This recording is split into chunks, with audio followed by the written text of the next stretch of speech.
Assalamualaikum warahmatullahi wabarakatuh. Perkenalkan, nama saya Adrian Aziz Santoso, NRP 50252212229, akan mempresentasikan tugas saya untuk mata kuliah etika profesi, yaitu tentang jejak digital. Pertama-tama, kita dihadapkan oleh kasus yang berfokus pada jejak digital Ridwan Kamil sebagai calon gubernur Jakarta tahun 2024 yang menjadi sorotan publik akibat cuitan-cuitan lama mereka yang dianggap kontroversial dan tidak etis. Nah, menjelang pemilihan kepala daerah alias Pilkada 2024, cuitan-cuitan lama Ridwan Kamil di media sosial kembali viral.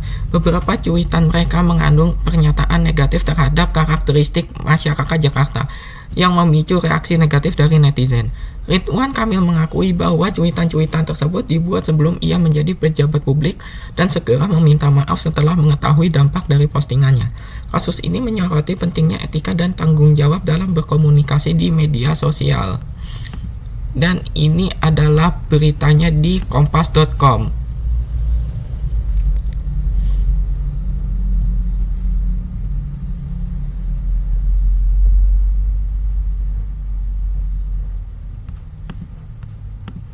Selanjutnya,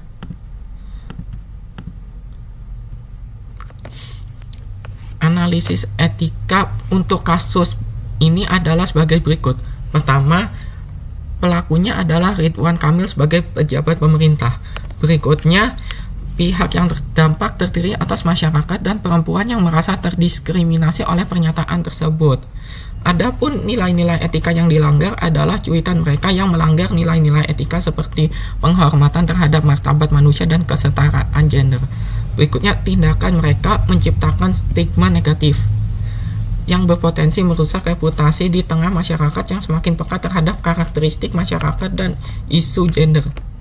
Nah, kode etik jurnalistik menekankan pentingnya akurasi dan tanggung jawab sosial dalam penyampaian informasi. Hal ini sejalan dengan Undang-Undang Nomor 19 Tahun 2016 tentang Informasi dan Transaksi Elektronik, menekankan perlunya etika dalam berkomunikasi di dunia maya. Nah, sebagai pejabat pemerintah, Ridwan Kamil hendaknya lebih berhati-hati dalam berkomunikasi, mengedepankan kesadaran akan dampak dari kata-kata yang mereka pilih. Juga harus mengutamakan prinsip etika profesional seperti tanggung jawab, integritas moral, objektivitas, kepercayaan, dan akuntabilitas. Cuitan-cuitan lama yang mengandung pernyataan seksis dan pandangan merendahkan dapat merusak reputasinya dan menciptakan stigma negatif Ridwan Kamil di masyarakat Jakarta. Dalam konteks ini, penting bagi mereka untuk memahami bahwa setiap ungkapan di media sosial dapat memiliki konsekuensi yang signifikan, terutama di tengah masyarakat yang semakin peka terhadap etika komunikasi. Menerapkan prinsip etika profesional dalam setiap interaksi di dunia maya adalah langkah yang krusial untuk menjaga citra dan integrasi sebagai pemimpin. Dalam kasus ini, meskipun Ridwan Kamil memberikan pembelaan bahwa pada saat itu tahun 2011 beliau belum menjadi pejabat, tetapi setidaknya cuitannya menggambarkan kepribadian beliau. Hal ini bisa menurunkan respek orang dan reputasi Ridwan Kamil.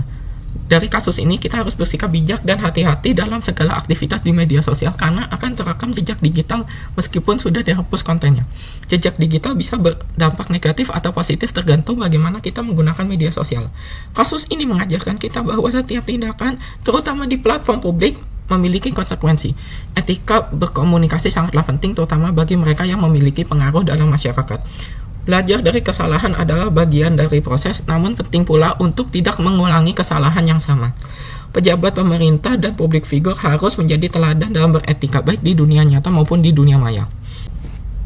Inilah daftar pustaka yang saya gunakan, yaitu berita di kompas.com tentang ramai-ramai netizen telusuri jejak digital Ridwan Kamil Pramono Agung yang terbit pada 28 Agustus tahun 2024. Juga terdapat Undang-Undang Nomor 19 Tahun 2016 tentang Informasi dan Transaksi Elektronik, dan yang terakhir Kode Etik Jurnalistik Indonesia.